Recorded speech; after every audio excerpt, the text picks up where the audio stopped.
அண்ணாமலை தனி கட்சி, விஜய்க்கு மிகப்பெரிய ஆபத்து. வெளியான புள்ளி விவரம்.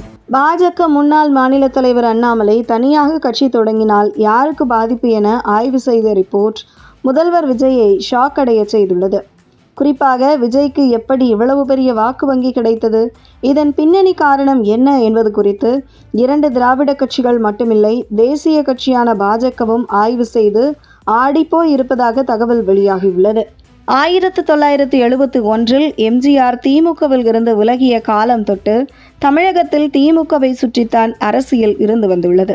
குறிப்பாக திமுக எதிர்ப்பு என்பது தமிழக அரசியலில் தவிர்க்க முடியாதது. அப்படி ஒரு சூழலில் ஜெயலலிதா மறைவுக்கு பின்பு திமுகவுக்கு எதிரான தலைவர் இல்லாமல் வெற்றிடத்தை பயன்படுத்தி 2021 ஆட்சியை பிடித்தது திமுக. இது மக்களுக்கு விருப்பம் இல்லாத ஆட்சியாகவே பார்க்கப்பட்டது.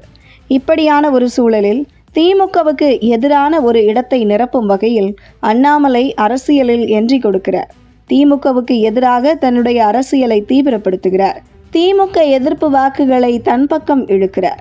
மேலும் இளைஞர்கள் அண்ணாமலையின் அரசியல் பேச்சுகளால் கவரப்பட்டு பாஜக பக்கம் கூட்டமாக படையெடுக்க தொடங்கினார்கள். மிக குறுகிய காலத்தில் சினிமா பின்புலம் இல்லாமல் தமிழகத்தின் தனித்துவமான தலைவராக உருவெடுத்த ஒரே தலைவர் அண்ணாமலை என்கிற வரலாற்று சாதனைக்கு சொந்தமானார் அண்ணாமலை. பாஜகவை யாரும் கூட்டணி சேர்க்க மாட்டார் என்கிற காலம் சென்று பாஜக தலைமையில் ஒரு கூட்டணி அமைத்து சுமார் 18% வாக்கு வங்கியை நிரூபித்து காண்பித்தார் அண்ணாமலை. இதற்கு முக்கிய காரணம் திமுக எதிர்ப்பு மற்றும் இளைஞர்களின் வாக்கு. அதுவரை தமிழக இளைஞர்களின் நம்பிக்கையாக அண்ணாமலை திகழ்ந்து கொண்டிருக்க, விஜய் புதியதாக கட்சி தொடங்கினாலும் அரசியல் ரீதியாக கவரக்கூடிய வகையில் அவருடைய செயல்பாடுகள் இல்லை. இப்படியான ஒரு சூழலில் பாஜக தலைவராக அண்ணாமலை மாற்றம் செய்யப்படுகிறார். அடுத்து திமுக எதிர்ப்பு என்பது தமிழக அரசியலில் மெல்ல காணாமல் போனது. இப்படியான ஒரு சூழலில் அண்ணாமலைக்கு ஆதரவாக இருந்த ஒரு கூட்டம் மெல்ல விஜய் பக்கம் திரும்ப தொடங்கியது. குறிப்பாக விஜய் பேசிய அந்த வசனம், இங்கே இருவருக்குத்தான் போட்டி, ஒன்று திமுக, மற்றொன்று தாவேக. மேலும் தொடர்ந்து ஸ்டாலின் அங்கிள் என்று ஸ்டாலினுக்கு எதிராகவும் திமுகவுக்கு எதிராகவும் தன்னை நிலைநிறுத்தி கொண்டார் விஜய். இதனைத் தொடர்ந்து திமுகவுக்கு மாற்று விஜய்தான் என்கிற மனநிலைக்கு வந்தனர் தமிழக மக்கள். மேலும் எடப்பாடி பழனிசாமியை தமிழக மக்கள் புறந்தள்ள ஆரம்பித்தனர்.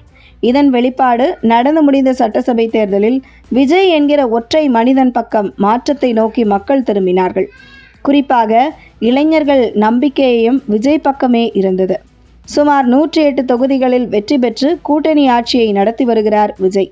இப்படியான ஒரு சூழலில் அண்ணாமலை தனி கட்சி தொடங்கினால் சுமார் 65% விஜய்க்குத்தான் ஆபத்து என்றும், விஜய் பக்கம் இருக்கும் இளைஞர்கள் வாக்குகள் திமுக எதிர்ப்பு வாக்குகள் அண்ணாமலை பக்கம் செல்லும் என புள்ளி விவரங்கள் தெரிவிக்கின்றன. மேலும் இளைஞர்களை கவரக்கூடிய தலைவர் அண்ணாமலை என்பதால் அண்ணாமலை புதிய அரசியல் கட்சி என்பது விஜய்க்கு தான் ஆபத்தாக அமையும் என எதிர்பார்க்கப்படுகிறது.